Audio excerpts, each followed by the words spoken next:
Nintendo creating a world full of victims? Now, at first that might sound like something a ridiculous thing for me to claim, but stick with me on this one. I think there might be a lesson in for us. Now, for centuries and dating all the way back to prehistory, human beings have used stories to communicate a culture's values as well as how an individual can best live within those values. But do some of the best stories ever told subconsciously box people into self-defeating identities? And if we actually do believe that it does, what can we do to pull our communities as well as ourselves out of the situation? Today's video pulls back the curtain on some of these stories that the world has been telling you for your entire life by first exploring the Karpman Drama Triangle, which identifies the problem, as well as the empowerment dynamic, which offers the solution. We'll be taking a quick glimpse into the world of positive psychology and establishing a new framework that we can all use to keep ourselves motivated to pursue our long-term goals. I'm so stoked to have you guys back with me for another episode.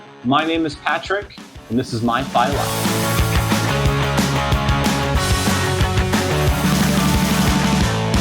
The topic that I would like to unpack with you all today would not have been possible for me to cover without first discovering the collective works of two great researchers, which I found right here on YouTube. Several years ago, I stumbled upon a couple of videos that were put out by Dr. Stephen Karpman explaining what he called the dreaded drama triangle, as well as some related videos and content that was put out by David Emerald, which introduced the empowerment dynamic via his book, The Power of TED. Now, both Karpman and Emerald have published videos and published works on these theories, and full credit goes to the authors. So if you are interested in what we're going to be unpacking later today, definitely check out a couple of the links in the description so you can find out more information about the presenters themselves. But let's start first at looking at the Karpman Drama Triangle. This image that we have here presents the three characters in the Karpman Drama Triangle. We have the rescuer, the persecutor, as well as the victim.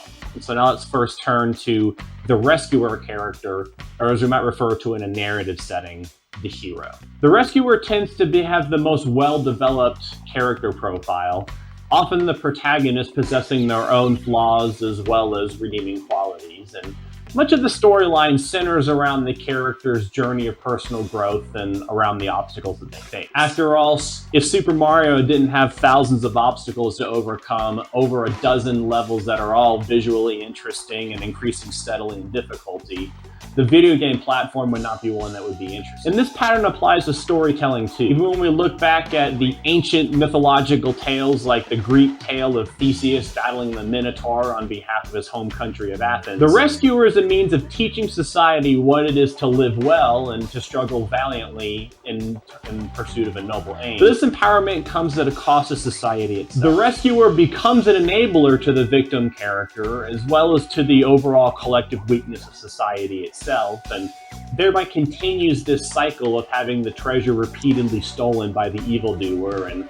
the hero having to go out on another quest to reclaim. And when their actions are improperly appreciated by society and those around them, the negative emotion in the rescuer character can often push them into the next character in the drama triangle, which we know as the persecutor, or in a narrative setting, the villain. The persecutor character, by contrast, tends to be a one-dimensional character who is solely motivated by, as the name implies, persecuting the victim, robbing them of their freedoms, and then subsequently blaming the victim character for the outcome of their own circumstances. And by design, the persecutor's characters tends to have mostly negative character traits with few, if any, redeeming qualities. And in some circumstances, this character might even be literally dehumanized as a means of furthering the emotional distance between them and the After all, the audience is never supposed to root for Bowser in the Super Mario series any more than they're supposed to root for the monstrous and cannibalistic Minotaur found in the center of Daedalus's labyrinth. And by presenting these characters as animalistic or even as reptilian,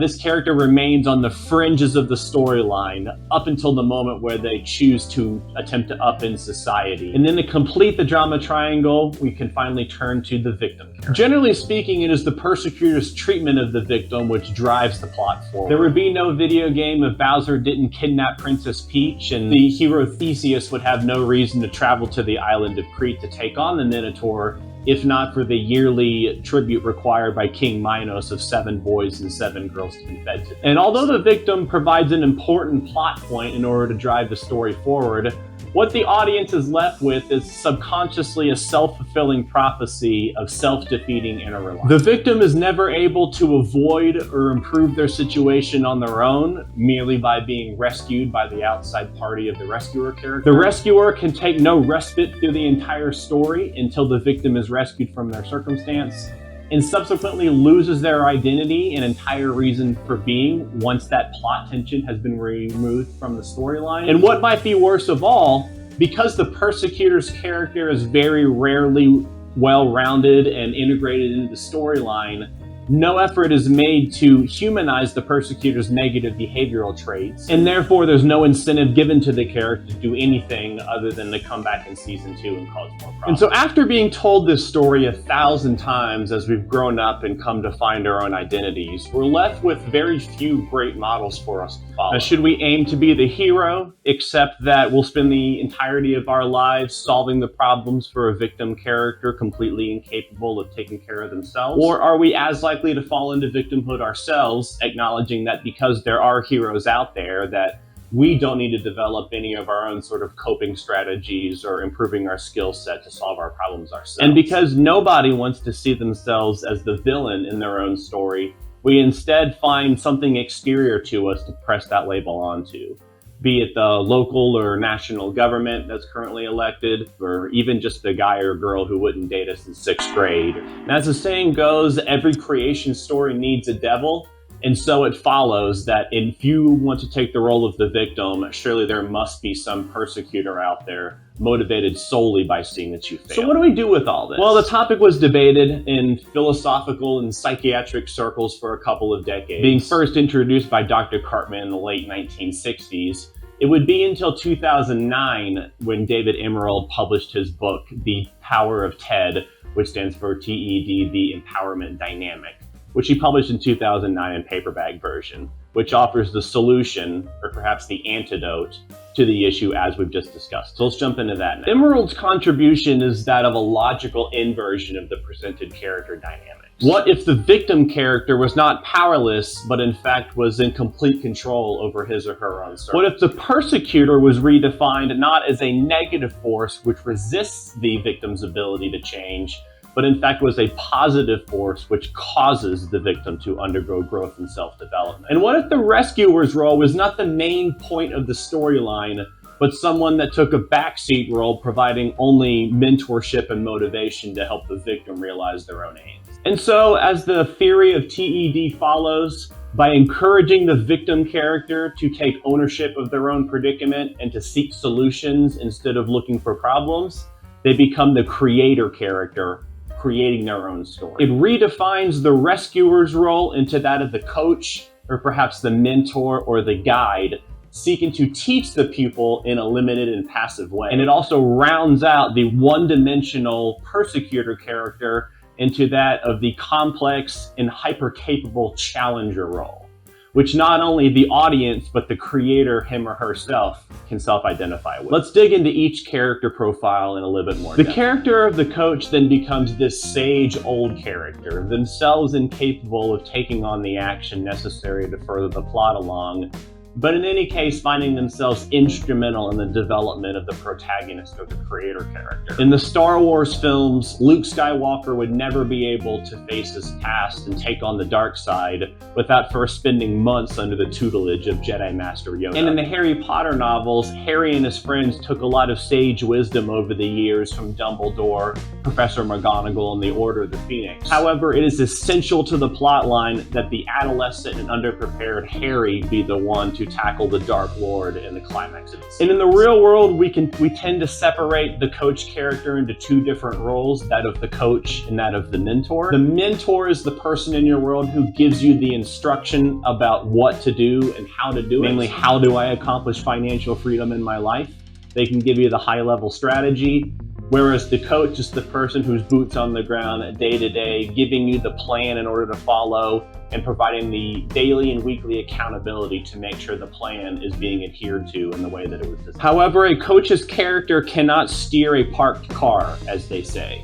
It's only through deliberate and consistent action on the creator's role that we're able to get any sort of plot development and pursue the ultimate aims of the story. And so with the Persecutor's role being inverted into that of the Challenger role, we take a one-dimensional character lacking in much emotional depth, and we turn it into someone who, by definition, is quite similar to that of the protagonist of the creator character. Now, perhaps they come from a wholly different background, but they have similar goals, comparable, though not excessive, skill set relative to the creator character, and are pitted against them in fair competition according to a commonly held set of rules. Now, it's up to the protagonist to hate and despise the challenger merely for their own existence and competency. Although, as we can see in a couple of examples, it's almost just as fruitful to find great love and gratitude in that challenger character. As it's put in the book of Proverbs, just as iron sharpens iron, so does man sharpen another.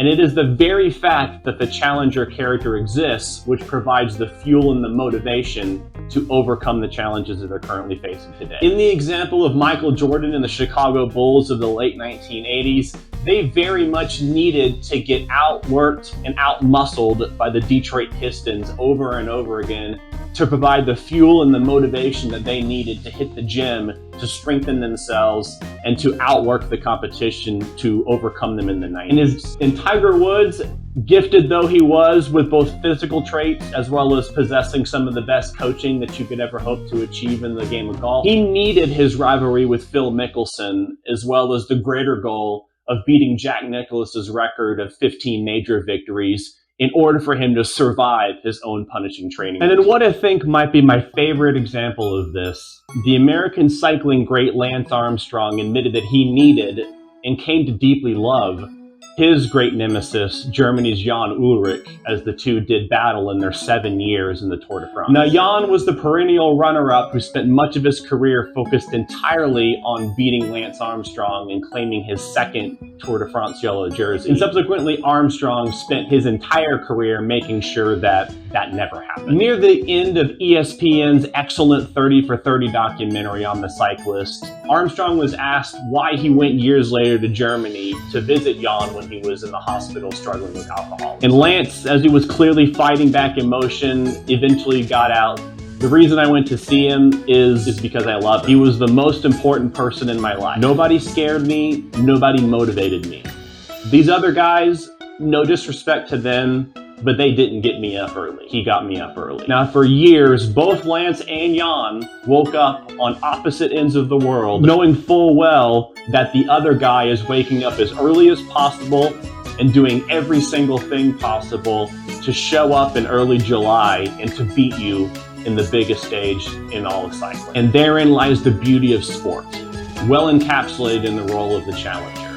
It's a highly capable, highly competent fellow competitor who gives you the means to uncover your best. And so what does that make the creator character? Well, it first defines them as someone who takes agency in order to improve the circumstances of their own lives. It defines failure not as an action that once taken produces an undesirable outcome, but instead is the cowardice to not pursue the desirable outcome in the first place, thereby guaranteeing failure and dragging down those around you to adopt similarly less versions of themselves. And if I want to get really archetypal about it, the creator is somebody who, through their actions, creates order from chaos, and in doing so, teaches the society its values. And so to summarize, if you see yourself or someone that you care about falling into victimhood, instead encourage them to be solutions-based rather than problems-oriented, and to harness their own creativity and power to solve their own problems. And when the natural urge strikes you to adopt the rescuer role and solve someone's problems for them, instead adopt the role of the coach, take a step back, and be someone who merely provides inspiration and motivation to spur action in others. And should you ever notice yourself becoming jealous or demonizing a friend or a fiercest rival, instead use that emotion as fuel for your natural psychological war machine to come back every single day ready to work harder and to outwork the best of your competition. And you might just find yourself deeply respecting them in time for pulling that greatness out of you day by day. And I guess what I'm trying to say here is to play more sports and to watch fewer Disney movies or something like that. And so if you found that video interesting, or if you'd like to dig further into the works of Dr. Karpman or Mr. Emerald, Like I mentioned earlier in the video, I put a few links to their works down in the description for you to dig deeper into. And big thanks to all of you who have already subscribed to my channel. Make sure you tune back next week for another video about real estate. Unless, of course, some sort of random inspiration strikes me between now and then and I want to change the topic entirely. Either way, thanks so much for your time today. My name is Patrick, and this has been My File Out.